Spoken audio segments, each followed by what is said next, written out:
This is Central Texas Living with Ann Harder. Hello, everybody. I'm Ann Harder. Today, we're going to look back at a pivotal point in American history and talking about World War II. It brought about massive changes in American life.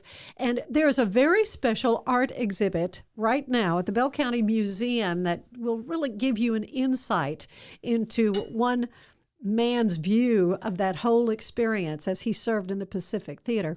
Joining me now is Coleman Hampton. It's great to be here again, Ann. I always have to giggle because you have two first names and two last names. That's right. I always say, did I say it right? But Coleman, it's great to have you here. Well, thank you so much. You just celebrated an anniversary. Yes, my wife and I's 7th anniversary was yesterday, so we're very excited about that. And to remember the name, my wife always says Coleman like the lantern. Coleman like the lantern. Hampton like the inn. So that's a good, I don't know if it's a mnemonic device, but. Yeah, well, we go through this every time I introduce you. But yeah, and I've known you since you were newlywed, I think. You hadn't been married but a couple of years when you came to Central Texas Living, the television show, because there's so much going on at the Bell County Museum. Absolutely. And you've been director there how long? Coming up on 5 years. If you can believe it, in February, it will be 5 years. And the thing I loved about that show, Ann, is that it gave cultural and, it gave culture and the arts an opportunity to you gave people time to talk about their events, exhibits, music. That was just a really had a lot of musicians program on the show. Yeah, just only on the air a couple of years, but it was a blast for me. And that's why I'm so glad now you're a part of the podcast that carries on the name. This. And we have even more time to get into the tall weeds if we want to about a subject. And now the Bell County Museum was also featured on Traveling Texas with Ann Harder, and that's where I became familiar with the Galt Archaeological School. And you've got so many great things there. And I have to say, knowing you so many years, I just hadn't had the time to come to Belton and see the Bell County Museum.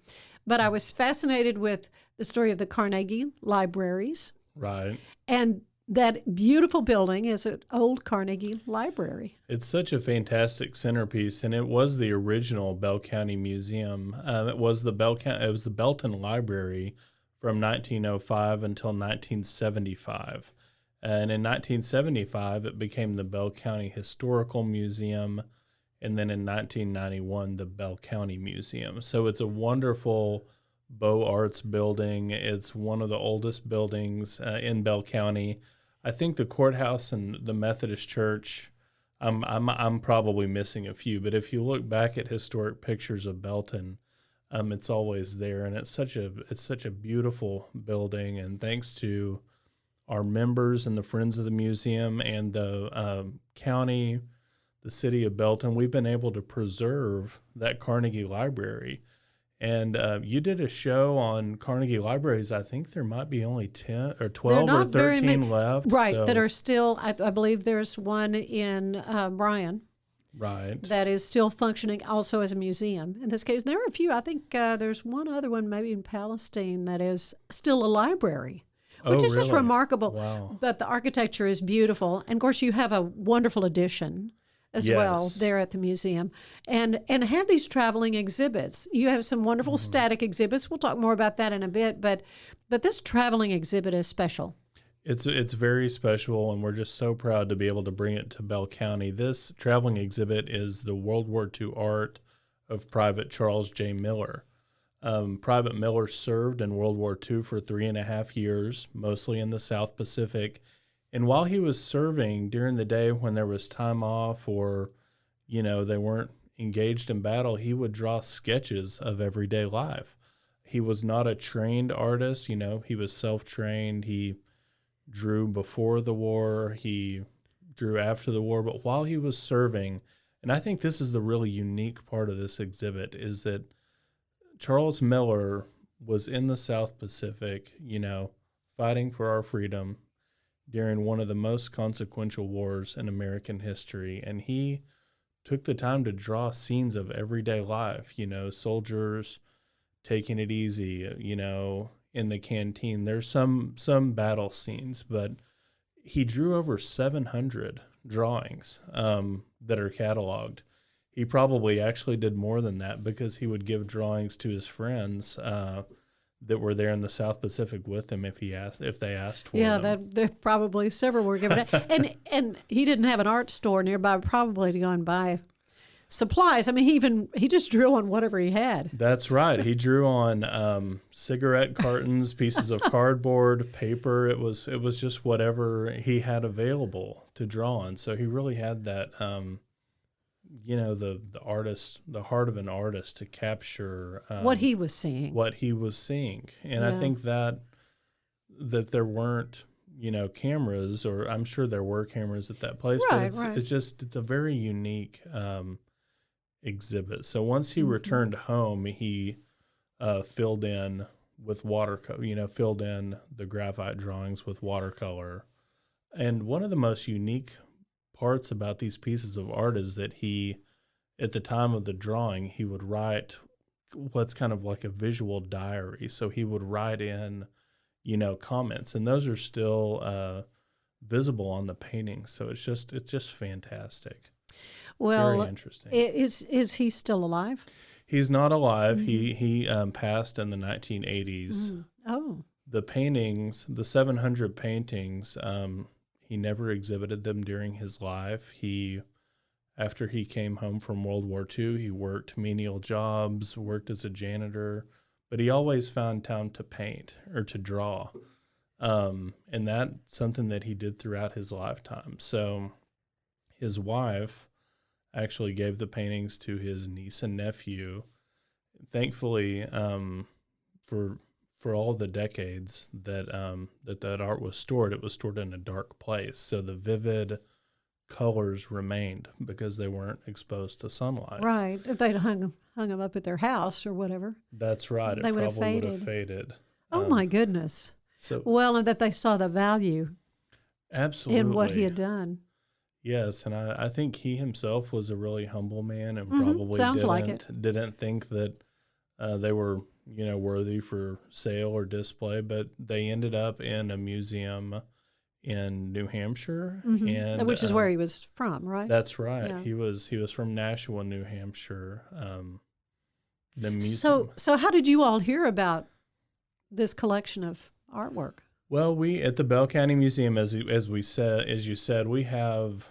We're always looking for something new to bring to Bell County, and sometimes we do in-house exhibits that are focused on county history. For example, last summer we had the Bell County Sports exhibit. We have an exhibit this summer called Electric Bell County, which is about, electricity coming to the area. But we're always searching for either national or statewide, traveling exhibits to bring to the people of Bell County. So honestly, I was just surfing the web, and we had never heard of the exhibit. I found it, and a really important thing for museums that are booking these traveling exhibits is, if it's open on the calendar. So we saw that there was an opening, and we contacted the Wright Museum of World War II in New Hampshire and got everything arranged, and they shipped it down to Belton. So there are 700 pieces in the total collection. How many do you have? We have 120. Wow. So we have 120 pieces of art in the gallery, and it's just really, really striking. Yeah. Well, and I think what's important for people to know, it's always free. That's right. To go to the Bell County Museum. Yeah, we take a lot of pride in that. We have free admission to the museum. Most of our programs are free. We have traveling trunks, educational activities. So everything is free at the museum, and you can see this exhibit until June. What a neat glimpse, though, especially for younger people, to see from the mind's eye of a man serving in that war. What he was seeing, because as I mentioned, that World War II really changed the whole dynamic of American life, because the well, there was a lot of movement, during the war. People were moving to the parts of the nation where the war machine was, underway, and they were, doing their manufacturing and such. And then the GIs came back and they went to school, and like my dad on the GI Bill, and then the little boomers came along, which would be my generation. But, the more removed we are from World War II, the more memories dim. And sadly, members of that generation are passing away. They're in their 90s. Right. And that's one reason that we felt it was so important to bring this exhibit to Bell County, is because it gives a glimpse into the everyday life of what war is like. And, war is not a glorious thing. It is a necessity. So it's not romanticized in any way. Right. No, Yeah. It's also interesting because a lot of historical documentation on wartime is, the time preceding battle, the battle, and the aftermath. There's not a lot of documentation of just everyday. Yeah. What do the soldiers do during enormous periods of downtime? And so to have it both written in kind of this visual diary, I mean, his handwriting is literally on the paintings. And something wonderful that I think the Wright Museum of World War II did is they've transcribed what he wrote on the paintings. So they're on the text cards. They also kept any misspellings that he might have had. Yeah. So sometimes instead of invasion with an S, he would spell it Invatation. So they've kept those, and just kind of, it feels really authentic. And it gives people an idea of what that time, fighting in the South Pacific was like. And the paintings are really fantastic, just visually. Yeah. Well, I mean, it's really exciting. And of course, you've had the opportunity to, be hands-on in developing an exhibit there. Let's talk a little bit about the static exhibits or the permanent exhibits there at the Bell County Museum. Well, so 3 or 4 years ago, we knew that we had to replace or update our Bell County History exhibit. The exhibit, titled Passport Through Time, was a wonderful exhibit in its time, but it had seen little change from about 2000 to 2020. So 20 years of the same permanent exhibit. Yeah, that's a big gap. And it's on the first floor of the Carnegie Library. So the staff and I spent years working on a new permanent exhibit of Bell County history. And what we decided to do, and instead of doing a chronological history, 1890s, 1900s, right, we examined the county's history through themes. So the themes are the land, agriculture and ranching, transportation and industry, and education and culture. So in that way, we tell the county's history, but we kind of look at these 4 major themes that answer the questions: why did people come here to Bell County, and what did they do once they got here? So we really wanted to start from a very simple premise and then just build it out into a really meaningful exhibit. Of course, the railroad's very important. I mean, oh, absolutely. The railroads throughout Texas history have been so important. There's a story of the Santa Fe Railroad signed a contract with the city of Belton. The city of Belton gave the Santa Fe Railroad $75,000 to run the railroad through Belton. Yeah.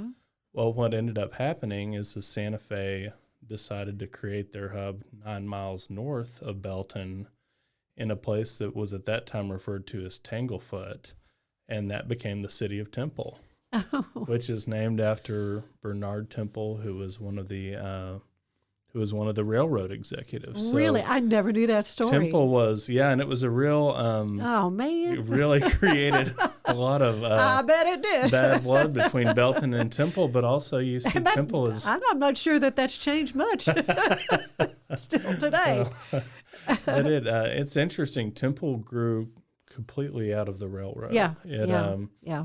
the Santa Wow. Fe Hospital, they had the Oh yeah, I restaurant mean that's and there. all of the Mhm. Oh sure, that's all homes. there. So Yeah, some of those big beautiful homes there. it's interesting. That's fascinating. Of course, I love Bell County and love so many of the folks there that I know. And of course, UMHB right there though in Belton. I mean, you've got a rich history there as well. And one of the permanent exhibits there is the Galt archaeological site that I mentioned. And I said I kind of think I know a little bit about Texas, but I walked in and I thought, what is this? I'd never heard of it. Yeah, the Galt archaeological site is something that I would recommend everyone read up on, visit if you can. Our museum hosts a tour every other month. We rotate with the Williamson Museum in because the Galt site is Georgetown. right there close to Florence. The Galt site is in Florence. I think it might be technically in Williamson County, Yeah. but the road to access is in Bell In County. Bell County. So you guys kind of share. You share it. Well, it is fascinating. Of course, I've had Dr. Warnicki here on this program as well and did a traveling Texas there based on what I learned at your museum when we came there. That's just, it's so wonderful to hear, Ann, because that's one reason that we have the exhibit there is to bring awareness. Yeah. That, right in Bell County in Central Texas, we have one of the most significant archaeological digs in the country, maybe the world. And turned what's taught in the textbooks totally on end. That's right. I mean, so I mean, it was a massive discovery. Yes, there that ancient peoples were there many thousands of years sooner than we thought. Of course, another one of my favorite things there is your mustache cup collection. Loved that. Well, and you'll be excited to hear. So starting in the early 90s, the museum received several large collections of mustache teacups. Yeah, and they have a little ceramic, like a lip ridge on it to keep those wax mustaches back in the day from melting the wax into their hot coffee or tea. That's right. So we received one donation of 200 mustache cups, then another. You'll be excited to hear that over the past 2 years, we've received, I think, another 400 mustache teacups. So we're solidifying our claim, and I think it is a truthful claim that we have the largest collection of mustache teacups. And it's something that visitors really enjoy. Doesn't really have a Bell County connection beyond the fact that the people in Bell County would have used them. Yeah. But it's just it's what I would say is kind of a curious collection. It's just something interesting, but people love the mustache cups. Yeah, I did. I had more fun there that day when I got to come and physically visit the Bell County Museum, and you're located. It's easy to find right there on Main Street. Yes, we're right on Main Street, 201 North Main Street. It's about 2 blocks north of the county courthouse, so it's easy to find. We have a wonderful, 16,000 square foot space now, and we've actually started doing exhibits in the second floor of the Carnegie Library in our Carnegie Auditorium. So that's a nice space. So the stage. It's a beautiful space. So we've added some kind of AV, a drop down screen, some speakers. Mm-hmm. One of the feedback, some of the feedback that I've gotten in the past, we've had a wonderful spring lecture series that I've we started upon my arrival. One of the issues was some of the people in the back couldn't hear the speakers, so we added some speakers there, and it's a really nice space. Okay, we're going to take a quick break, and when we come back, we're going to hear a little bit more about Coleman and his work at the Bell County Museum. Hey, I'm April. Hey, I'm Caroline, and this is Bloody Happy Hour, your newest true crime comedy podcast. So grab your favorite drink and join us every week for Thirsty Thursday. We promise to tell you the bloodiest stories and give you a laugh in between. Go find us, follow us, and subscribe anywhere you get your podcasts, because guess what? We're about to be sipping on some murder.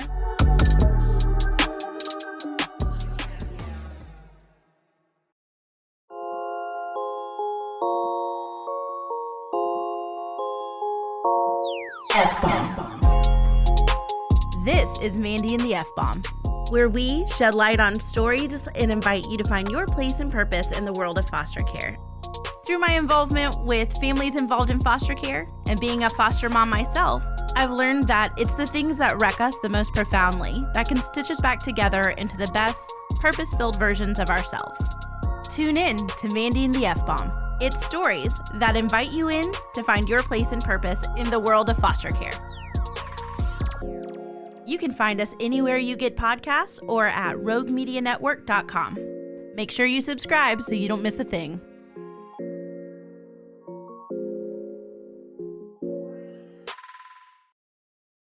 And we're back with Coleman Hampton, who is the executive director of the Bell County Museum, about their wonderful display of artwork by a World War II soldier.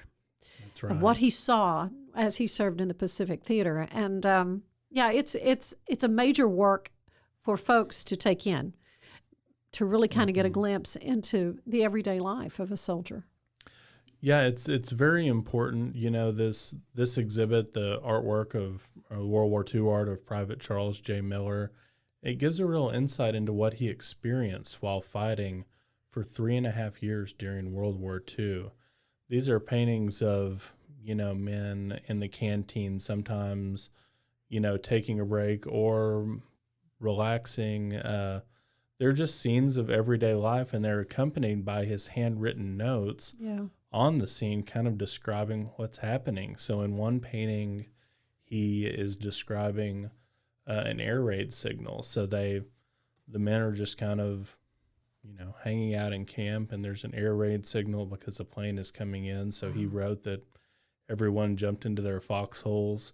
It ended up being an American plane that had not identified itself, but it kind of, I'm sure there were many other times where it was an enemy plane. So it just, the artwork along with these visual diaries that he's added is wonderful. We had an opening for our members, a few weeks ago, and most of the people that came said, you know, we really need to come back. Oh, good. In fact, we had our board chair and a few of our supporters came back and spent almost 2 or 3 hours going through. So you can, it's an exhibit that you can spend 10 minutes in, or really, I mean, honestly, 3 really hours. dig in deep. And I wouldn't say that about every traveling exhibit that we have, but Right. this really is one. And I just want to get the word out on it because it is very special. Yeah. Well, of course, as a museum and just an important part to the community, a gem there in Belton, I'm sure you have a lot of support from the community and a great board. Yes, we have a wonderful board of trustees, and our county commissioners are very supportive. Good. The county and our friends of the museum are the lifeblood, along with our visitors and people that come to all of our programs. So we're just really fortunate to be a resource in Bell County. And once again, as we mentioned earlier, admission is always free. Our traveling trunks that we give to schools, our school tours, everything is free, so it's very accessible. Mm-hmm. There are no paywalls or anything. Oh, that's great. That's great, because the more people know and understand about their past, the better they can move ahead in the future, I think. That's right. Yeah, we just want to create better citizens, to help educate, but we also want it to be fun. Yeah. So it's you can experience any museum in any way that you like, but the good museums, and I think that we are one of the good museums, allow for any type of interpretation, whether you're there to learn, whether you're there socially, whether you're there to just kind of have fun with your kids. Just mess around for a There are little a bit. lot of different layers. Yeah. So what got you into this kind of work? When did you know, I want to be a director of a museum? So I went to Baylor and got a bachelor's in history, which was a wonderful experience. Actually, Stephen Sloan, which I think does the Waco History podcast here, was one of my really influential. And so you haven't been on professors. his podcast? You should. I haven't. Yeah? I need to get in touch with him. Yeah, get in touch with him. He's been on this one. So, we've had some had some fun. Yeah, he's wonderful. He's wonderful. great. Yeah. He was one of my professors in undergrad, and then in grad school, Baylor has a museum studies master's program. Right. Yeah. So one of only 2 in the state. So I went through the Baylor master's program. Yeah.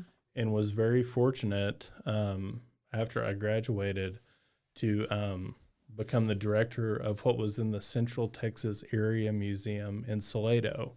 It's right across the street from the Stagecoach Oh, yes, Inn. I know. Yeah, And, Dave Swarthout is now. That's right. I know these people very well. So I was the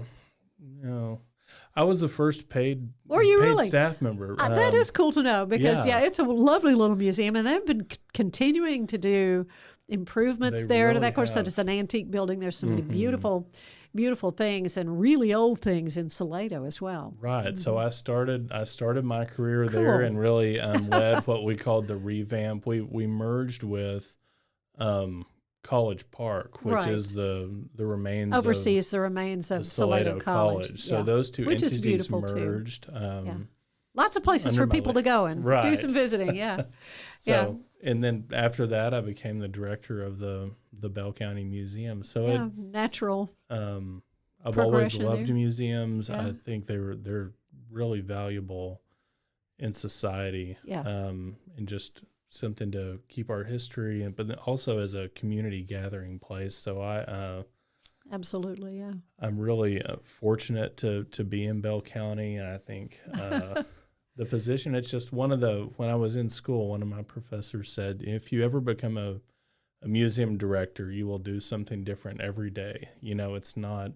No Yeah. day will ever be the same. And I think that's almost true. Yeah. Sometimes it's the elevator is broken or It's there's stuff a you'd rather leak, not but, be dealing with, but but yeah. other times, someone might bring something in, Yeah. a really interesting piece Yeah. of history, or, it's a wonderful profession. I think I now teach as an adjunct in the Baylor Museum Studies program. So Yeah. it's great to kind of get to relay those experiences Yeah. to our next set of museum professionals in Texas. Good. Well, now you say you listen to a lot of podcasts, but this is your first time to be on That's one. right. And so, all right, Coleman, I like to end these visits with a questionnaire. This is similar to the one the late, great James Lipton used on Okay. Inside the Actor's Studio. And the first question is, what is your favorite word? Oh, what is my favorite word? I think beautiful, honestly. Yeah. I probably use that word more than anything, hopefully not too much. Well, what is your least favorite word? Oh, goodness. I've never thought about this before. I don't know. We'll say dull. Okay, very good. All right, the questions get better. What turns you on creatively, spiritually, or emotionally? I think I know you well enough. I could kind of guess, but I think mostly family Yeah. relationships, and then creatively, just the idea of putting something together that will foster love and connection between people and relationships. so then what turns you off creatively, spiritually, or emotionally? I think creatively, whenever you start thinking really deeply about your own success and get involved in the self and start making decisions that way, or making decisions based on money or anything, self-promotion, I think that can really get you into a creative quagmire that hinders the creative process. So I always I've fallen prey to it, sometimes, but I always try to catch myself and say, you're doing this for the people, Yeah. for the citizens. It's not about me. Oh, That excellent. makes sense. Yeah. What sound do you love the most? The sound I love the most, besides my daughter and wife's voice, of course, the sound of a rushing river. Yeah. I've always just loved. We grew up camping in New Mexico and Colorado, and that sound of of rushing waters just is my favorite. Oh, cool. So what's your least favorite sound? The sound of any machinery clanging or metal banging together. I know construction is not, but just any industrial loud banging sound. Okay. It's not my favorite. Not your thing. All right. Well, we know what brought you to your profession. What other profession would you have liked to have tried? I think I would have loved to be a fly fishing guide or to own Well, there a you fly go. Okay. fishing shop. You're all right now. You're dressed for it. Right. Yeah. I think physical therapy is something that I Yeah. worked in some, and that's a really relationship driven thing. Yeah. So probably a fantasy would be a fly fishing guide, but in the reality, something like physical therapy or something in the medicine, Yeah, interesting. medical field. So what profession do you know you would not want to do? Oh goodness. I don't know. I think I wouldn't want to do anything where I did the same thing every day. I'm not sure what that would be. Yeah. But Yeah. working, I've worked in call centers before and things like that, and they are necessary. But I think anything that kept me indoors a lot. Yeah. But there are times in my life I've done all sorts of work, and I think every type of work that I've done has been good. Yeah. So I think all if people are willing to get out and work, there is no bad job. I guess it depends on. I'm going beyond the question, but Yeah. I So don't know. there's not any job even like immediately, you don't want to do Also, that. When I see the wonderful, brave men that are working out on the highways in the Yeah. summer, Oh, that's my. probably one job that I Yeah, wouldn't. I don't I know. I don't know how they can do it, but I applaud Yep. them for doing that. Absolutely. Absolutely. All right, Coleman, last question. What do you want to hear God say when you arrive at the pearly gates? I think I want him to say that you've done what I asked, and you were a good husband and father. Thank you, Coleman. It's a delight always to be with you, and You too, I'm so Ann. excited about this art exhibit that's there at the Bell County Museum. I hope a lot of folks will take the time to check it out. Thank you so much. Come by anytime. We'll give you a good tour. Good. Thank you. Thank you, Ann. Central Texas Living is part of the Rogue Media Network family. Be sure to check out their other shows at roguemedianetwork.com. Please rate us 5 stars on iTunes and anywhere else you get your podcasts. Join us again soon for more Central Texas Living, the podcast.